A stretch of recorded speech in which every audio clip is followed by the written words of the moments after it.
Buen día a todos. Vamos a continuar con los trabajos a distancia de nuestro submódulo de formación profesional titulado Instala y programa PLC del Plan de Estudios de Electromecánica del CBETIS 200 Elvia Carrillo Puerto. Vamos a resolver un problema de la fuente con la que hemos estado trabajando durante el curso. Es la guía 5 de casos de problemas, automatización con PLC, cuyo autor es Rogelio Ortega. El problema que vamos a tratar, que vamos a analizar y posteriormente a resolver, es el de la mezcladora de líquidos. Leo el texto del problema. Descripción del proceso. Cuando pulsemos el contacto de marcha, se abrirán las electroválvulas de doble efecto E1 y E2. Cuando por medio de las sondas de nivel se detecte que los depósitos están llenos, se cerrarán las electroválvulas. Cuando las electroválvulas estén cerradas, se conectarán las resistencias calefactoras. Cuando los depósitos alcancen las temperaturas fijadas, se desconectarán las resistencias y se verterán sus contenidos en la mezcladora.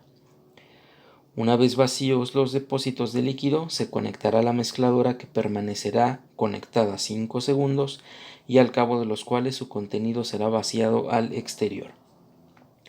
Tan pronto como la mezcladora quede vacía, estaremos en condiciones de iniciar un nuevo ciclo. Los componentes del sistema que propone el autor son los siguientes: 5 electroválvulas, 2 de doble efecto y 3 de simple efecto, 2 resistencias calefactoras, una mezcladora, 2 depósitos con los líquidos a mezclar, 4 sondas de nivel y 2 sensores de temperatura. Con respecto al texto original, nosotros vamos a hacer unas variaciones en cuanto a los componentes que vamos a explicar a continuación. Sobre las variaciones que comentaba hace un momento, vamos a tomar en cuenta algunos componentes que estaríamos instalando físicamente para efectos del análisis posterior. Por ejemplo, hablemos de las electroválvulas. El autor mencionaba que se requerían 2 válvulas de doble efecto y 3 de simple efecto. No nos especifica qué líquidos son los que se van a mezclar. Entonces, al no tener certeza de cuál va a ser el fluido o los fluidos que se van a mezclar, vamos a hacer algunas suposiciones. Por ejemplo, que en vez de que tengamos 2 válvulas de doble efecto, pues vamos a utilizar a todas las válvulas del mismo tipo, válvulas de simple efecto, como por ejemplo las que provee esta empresa. Este tipo de válvula es una válvula solenoide, es decir, para su apertura o para su cierre requiere de la activación de una bobina, un solenoide que con el campo magnético que produce abre o cierra la válvula. Dice el fabricante, puede solicitarse normalmente abierta o cerrada. Para efectos de nuestro problema, pues vamos a suponer que nuestras 5 electroválvulas son normalmente cerradas. Esto es, cuando no pase electricidad por el solenoide de la válvula, esta va a estar cerrada. Y cuando el solenoide se active, el campo magnético del mismo va a abrir la válvula.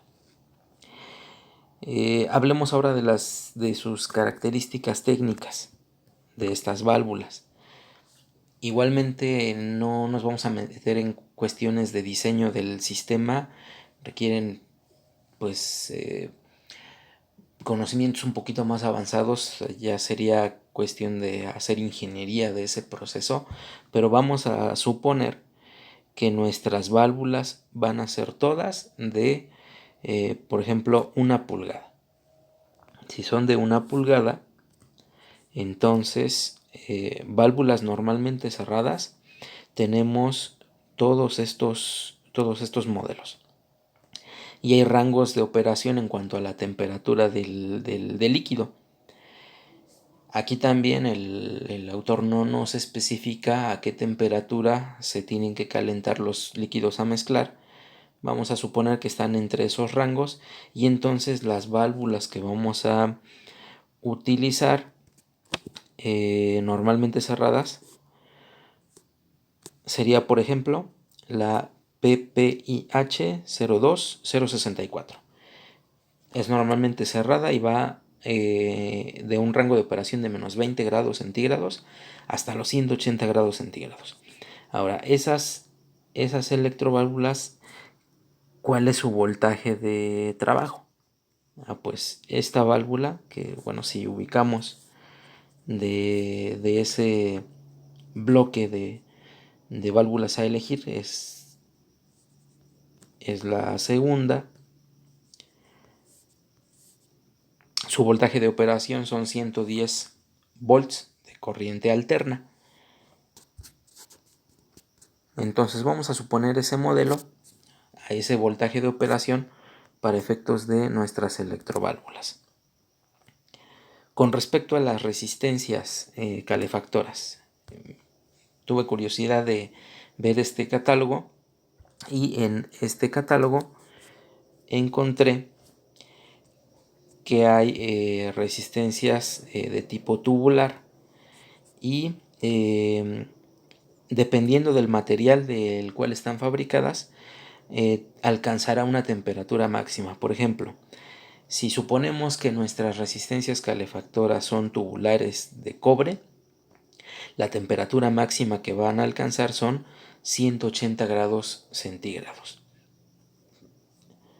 Y las tensiones con las que trabajan también están indicadas ahí: 120, 240, 480 o 550 volts. Vamos a suponer que nuestras resistencias calefactoras van a ser de cobre, cuya temperatura máxima a alcanzar son 180 grados centígrados y su tensión de trabajo van a ser 120 volts. En cuanto a la mezcladora, consulté con la información técnica de esta empresa y aquí especifica que para esta mezcladora, que es, bueno, ya la vemos un poquito más a detalle en esta imagen, dice que la capacidad o esta mezcladora es útil para tanques de 200 a 3000 litros. Y aquí nuevamente tendríamos que hacer suposiciones. El autor no nos dice cuánto volumen de líquido, tanto de un tipo como del otro, se va a mezclar. Vamos a suponer que de cada líquido disponemos de 1000 litros. Entonces, si van a ser 1000 litros de un líquido y 1000 litros del otro, la cantidad, el volumen total de la mezcla que tendrá que pasar a la mezcladora van a ser 2000 litros. Entonces esta máquina nos es útil, ya que se puede instalar en tanques hasta 3000 litros. Podemos utilizarla sin problemas. Aquí nos especifica la potencia del motor: 0.18 kilowatts a 1.5 kilowatts. ¿Eso de qué dependerá? Vamos a consultar esta tabla. En la ficha técnica de esa mezcladora dice que, por ejemplo, mencionábamos hace rato, si van a ser 2000 litros de mezcla, estamos hablando de 2 metros cúbicos. Y por ejemplo, la mezcladora modelo BHD3-0603B04, su motor es de 1.1 kilowatts a 1500 revoluciones por minuto. Vienen algunas especificaciones de su tamaño y el volumen que puede mezclar es de 1 a 2 metros cúbicos. Ese modelo de máquina nos sirve porque el máximo son 2 metros cúbicos.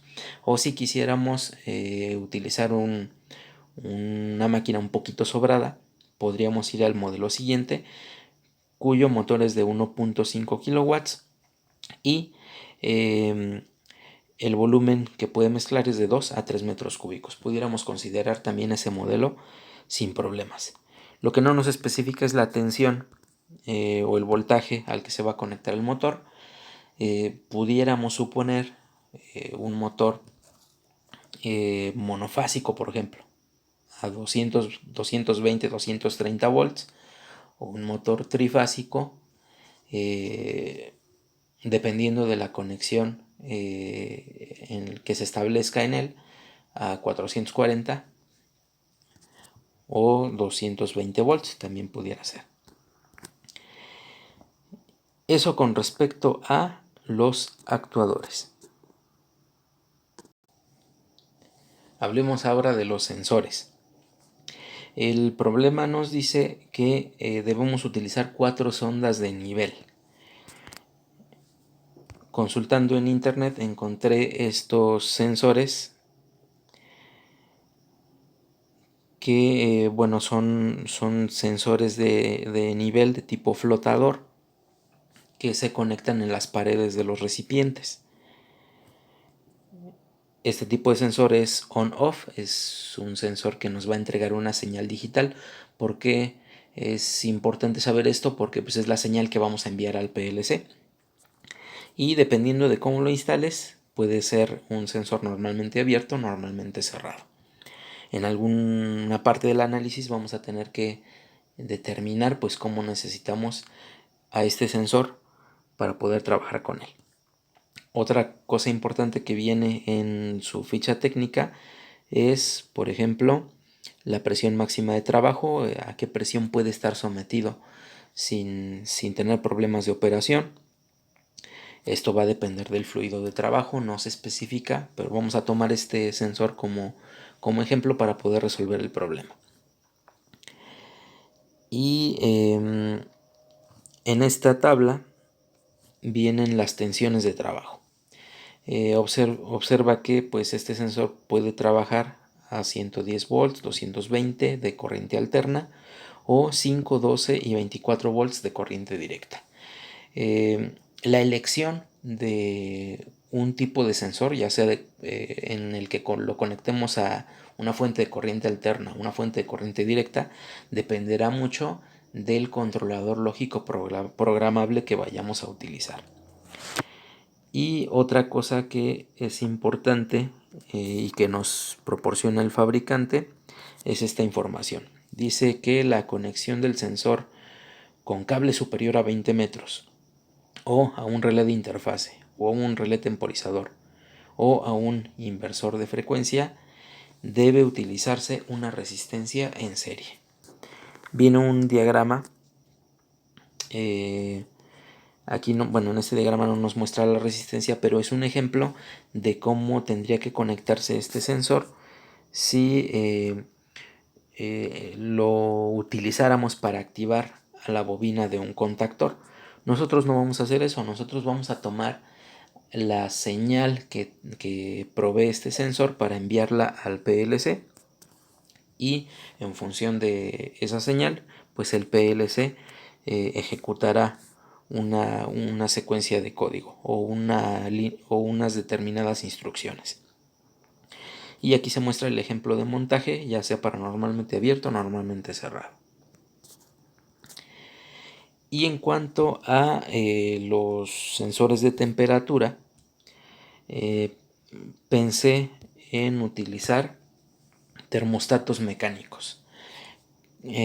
Como no vamos a tomar a la temperatura como una señal analógica o una señal variable en el tiempo, requerimos esta señal como on-off, una señal digital. Consideré adecuado que utilicemos termostatos cuya conexión eléctrica es justamente la de abierto o cerrado o la de desactivado activado o una señal digital. Por ejemplo, este termostato, sus características son que, por ejemplo, el poder de ruptura. Estaba viendo que el poder de ruptura hace referencia a la cantidad máxima de voltaje o que le podemos suministrar o la cantidad máxima de corriente que puede fluir a través de él. Si lo conectamos a 120 volts, pues no va a haber ningún problema, está debajo de su poder de ruptura. Y la temperatura máxima que puede detectar el bulbo o la sonda de este termostato son 125 grados centígrados. Tendríamos que hacer un pequeño cálculo para determinar la temperatura de la mezcla, pero pues consideremos a este termostato como una opción para poder realizar la instalación física. O podemos utilizar uno como este. También es un termostato encendido apagado, cuyo rango de operación está un poquito, al parecer un poco más elevado, aunque está indicado en grados Fahrenheit. Déjame hacer rápidamente la conversión. 345 grados Fahrenheit.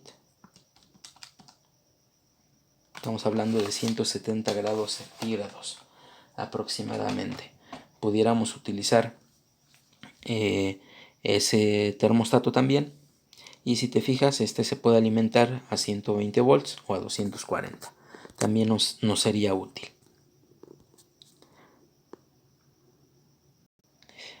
Finalmente consideremos cuál va a ser el controlador lógico que vamos a utilizar. Este problema pues hace referencia a un sistema más complejo de automatización.